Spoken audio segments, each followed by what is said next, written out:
Welcome back to Shining Phoenix Gaming. Here we are fresh into the new year, and I kind of wanted to change things up a little bit here in 2023, and starting off I wanted to change my method on reviews, even though I haven't really done many in the first place. I've taken some inspiration from other creators, and I've actually decided to stop doing reviews in a more traditional sense and bring these videos more in line as recommendations, and then breaking them up further beyond that point. Some of you may know I've already started putting more focus into indie games, and this video is going to be part of a new series here on YouTube that actually shares its title with my Wednesday night streams called Shining Indies. For those who don't like to watch streams or anything like that, but are still looking for some good recommendations on indie titles to play, consider subscribing here, as most of what I stream will end up here on YouTube. If you are interested in watching some of the streams, I do post when I do go live here on the community tab, albeit not all the time, so I don't want to be too annoying with it. Or you could just head on over to my Twitch channel at twitch.tv/ShiningPhoenixGaming and follow me over there. Again, Wednesday nights is my dedicated night for indie games. Moving on into the first game of this new series, as you can see in the background, we have here a turn-based tactical RPG that goes by the name of Vanaris Tactics. Released back in August of last year of 2022, I was actually fortunate enough to win a code from a publisher called Chorus Worldwide when the game happened to release. I want to first start off saying, to me, this game takes its inspiration from Final Fantasy Tactics, but more in a, retro pixel art style, and does a few things a little bit differently. I have seen some reviews that do compare it to a game called Into the Breach, but I actually have no experience with that game whatsoever currently, so I'm not going to make any kind of references to that. I'm just going to only go based on what I know.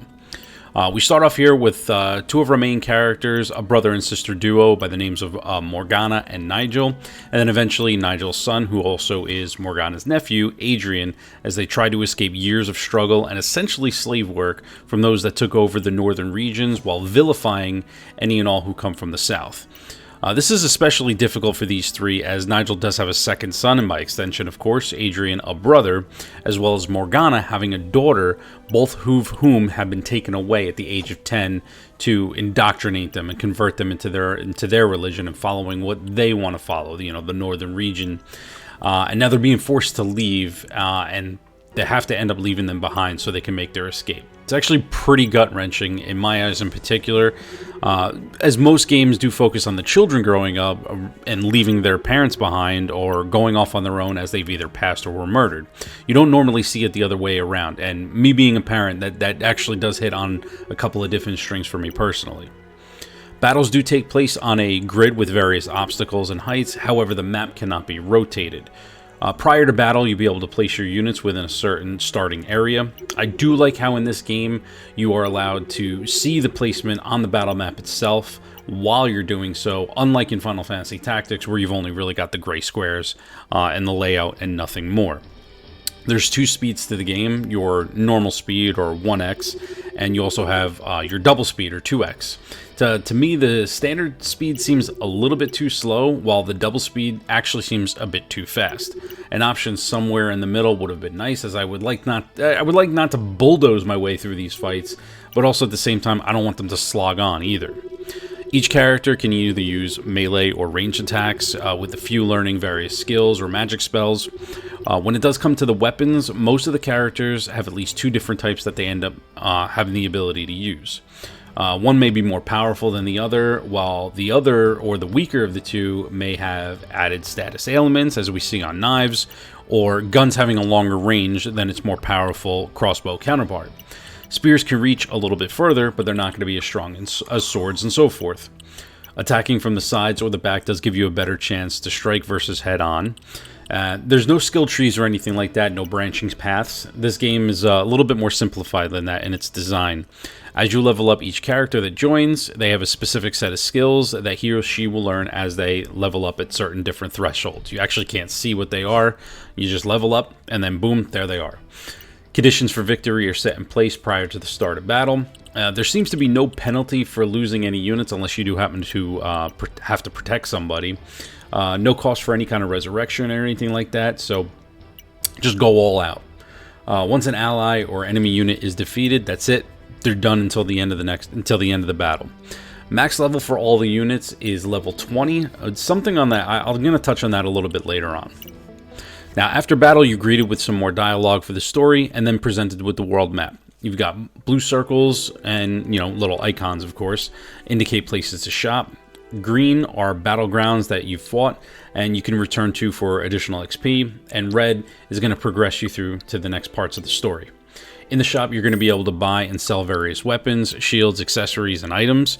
Two things to note here. First, when it comes to any and all equipment, you must return to the map to be able to access the party menu to make any kind of changes with what you happen to buy. This gets a little bit annoying, especially if you need to sell a couple of things in order to afford the new items that you're wanting. So you're going to end up having to go back and forth, back and forth, back and forth. Most of the equipment is pretty straightforward, so comparing it usually isn't too bad considering you're not going to have 20 to 30 units in your army to micromanage. Secondly, items in particular need to be equipped to the unit. You cannot draw from the overall pool of items that are within your inventory. If they don't carry into battle, they can't be used. Now, while in the party menu, you can view various skills and stats for each of the units within your group. Also, while on the map, you're able to save your data and change any kind of the various settings, including, there's multiple different languages. When it comes to returning to previous battlegrounds, you may see a counter in the lower right corner of your screen. Now, in order to clear the area, you need to complete the amount of battles that are on this counter.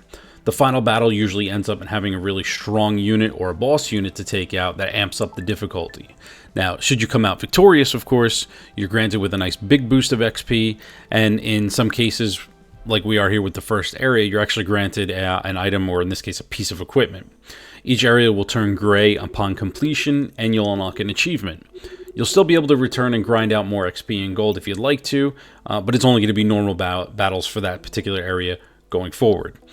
Also, save often and save frequently. Multiple points in this game, your path is going to be locked, leading you to have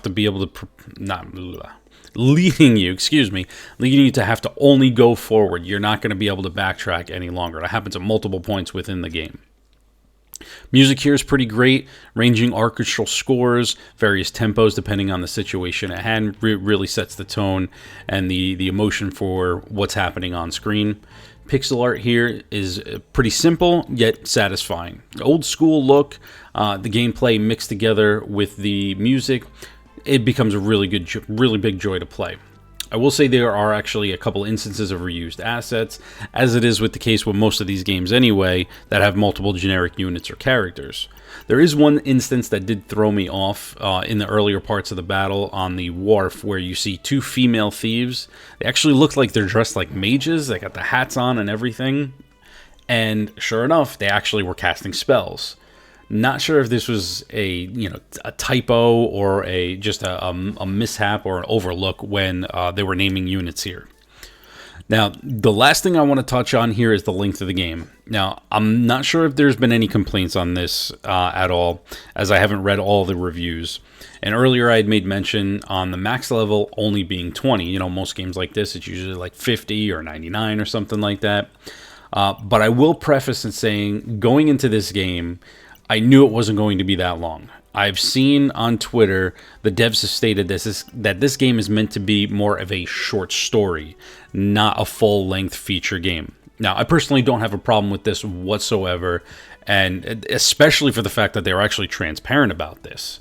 My first, but it was a incomplete playthrough, I clocked in just about 5.5 hours.